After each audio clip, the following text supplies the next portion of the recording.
All right, guys, so quick kind of review of this workout, the Fight Gone Terrible. So the original Fight Gone Bad workout was kind of like popular in CrossFit years ago when somebody asked Greg Glassman, the owner, for a workout to prepare them for fighting, essentially.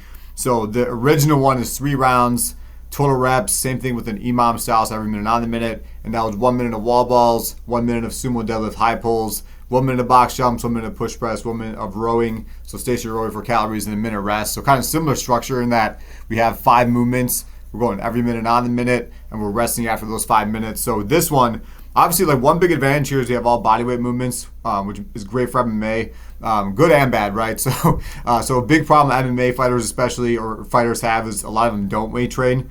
And so kind of like eliminating the weight training isn't necessarily ideal, but if that they're kind of working with limited equipment, or you want a quick and dirty version and want to set a bunch of stuff up, then body weight works just fine. So it's really accessible, really applicable in that you're going to need a lot of body weight, conditioning, and movement strength, for example. So with stuff like MMA, you're obviously using your body weight or your opponent's body weight, so being able to manage that is great. It's very basic in terms of like what you need. Like I mentioned before, you don't need to get a bunch of stuff for a station set up. You just have people kind of in one area getting this stuff done, with the exception of maybe bear crawl. So great for that reason. I do like the pacing, so 80 to 90% pace. A lot of times people just go way too hard on stuff and burn themselves out. You want to be able to kind of sustain that pace.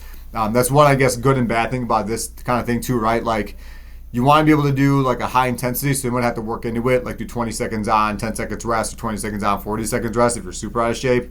But for the most part, like if you could kind of maintain a good solid pace for this, push yourself a little more on certain parts of it. So for example, like bear crawls, they're not necessarily a rest. We're going to get the cardiovascular system a little bit of a rest there compared to something like the 2 jumping lunges and 1 jumping squat. Like that's going to be a lot more work, a lot more plyometric work.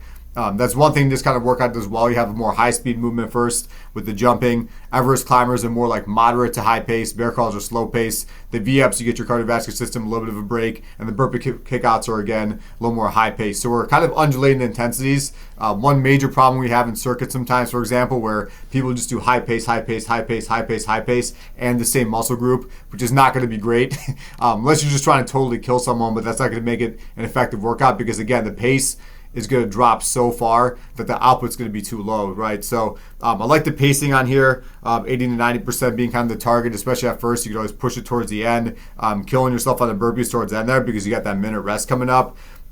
So overall I kind of like it. 5 sets, 5 minutes, that's 25 total minutes, which is a ton of work. Again, if you're kind of newer, I might only do 2 or 3 rounds kind of at first, but if you're in pretty good shape or really want to push yourself, I think that 5 rounds of 5 minutes, if that's your own conditioning session for today, would be great. If you're kind of doing it more as like a post strength training kind of thing, or post even like MMA class or a kickboxing class or jiu-jitsu class where you only got like a 10-15 minute window to burn people out, I think that's where it's great to do 2 or 3 minutes rest, 1 minute rest and 2 to 3 rounds instead. You could actually increase the rest as well to 2 to 3 minutes if you wanted something more explosive, right? So if you wanted to work more of that, like that capacity at higher intensities instead of more just like being in that suck zone, in that red zone the whole time and kind of like suffering through it at 80 to 90%. So you could go 100%. That's where you do something like 10 seconds on, 20 seconds rest. So you do that for a minute. So you do jumping lunges, jumping squats, like goes 10 on, 20 off. You can do that for 2 to 4 times and move to the next movement. So that's how I'll modify if I want more of like a power output based workout with this kind of structure, still keeping it very simple. That's my overall kind of review. I guess the last point on here, I do like how we're alternating for the most part lower and upper movements.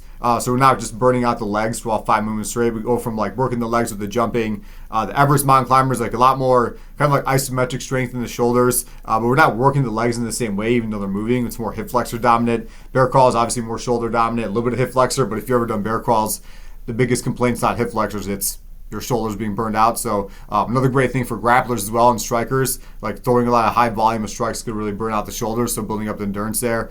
Alternating V-ups, like, you're working the core, you're not even working the upper body or lower body at all, really. And burpee kickouts more, like your legs would be active, especially jumping in and out on the burpees, but for the most part, that one's a little bit more of a balance. So yeah, give this one a shot if you guys are trying to improve your conditioning. Again, there's a lot that you can do here in terms of modifying stuff to kind of make it fit your goals, which is kind of ideal. Drop any questions you guys have in the comments below.